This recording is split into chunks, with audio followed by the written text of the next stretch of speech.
अच्छा लगा Asian games में 2 मेडल जीता, स्टीपल में जैसे गोल्ड और 5000 में सिल्वर। तो मतलब जो हम टारगेट लेके गए थे कि स्टीपल में तो गोल्ड ही जीतना है। 5000 का इतना मेरे पास एक्सपीरियंस नहीं था क्योंकि बहुत कम कंपटीशन compete करता हूँ, लेकिन फिर भी दोनों इवेंट में मेडल जीता तो अच्छा लगा। तो अब यहाँ पर है जैसे कॉमनवेल्थ में आपका मेडल आया, यहाँ दो मेडल आए।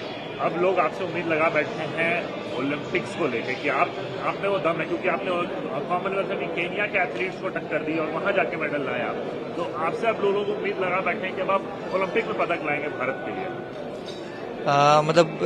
मैं मानता हूँ कि जब हम किसी भी लेवल पे मेडल जीतते हैं तो एक कॉन्फिडेंस बढ़ता है और जो हमारे अंदर की एक भूख है, नहीं अभी हमें और बड़े लेवल पे मेडल जीतना है।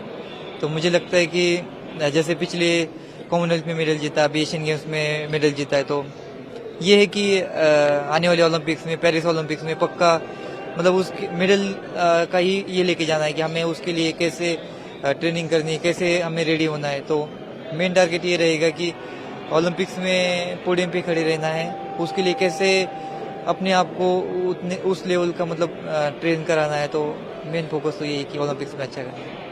बिल्कुल। और यहाँ पर जब आप आए और आर्मी वालों ने आपका जो मान सम्मान हमेशा की तरह बढ़ाया, उसके बारे में क्या कहेंगे? बहुत अच्छा लगा कि जैसे हम किसी भी कंपटीशन में जीत के आते हैं तो हमें यहाँ पे सभी को यहाँ पे मतलब सम्मानित किया जाता है। जैसे मेडल विनर से उसके साथ सभी जितने भी पार्टिसिपेंट हैं सबको ये किया जाता है। तो उससे मतलब सभी को बहुत ज़्यादा मोटिवेशन मिलता है। और मेरा तो ये है कि मुझे इंडियन आर्मी ने स्पोर्ट्स में मतलब आने का मौका दिया, क्योंकि मैं नॉर्मल एक सोल्जर से आर्मी ज्वाइन किया था। तो मुझे तो बहुत ही ज़्यादा आर्मी से सपोर्ट मिला है।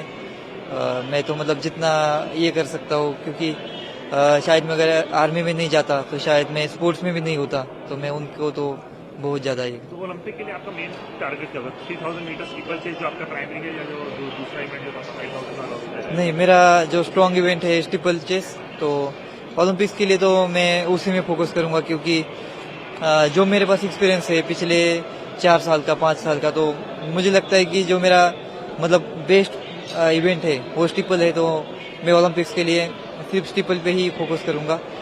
शायद अगले साल मतलब 5000 वगैरह थोड़ा बहुत 1 ही 2 इवेंट कर सकता हूँ, लेकिन ओलंपिक्स में हम 2 इवेंट नहीं कर सकते, क्योंकि एशियन गेम्स मतलब इस लेवल पे तो कर सकते हैं, लेकिन वहाँ जाके क्वालिफाइंग राउंड और फिर फाइनल्स भागना, तो वहाँ पे तो मैं एक इवेंट के लिए ही मतलब पूरा फोकस कर रहा हूँ।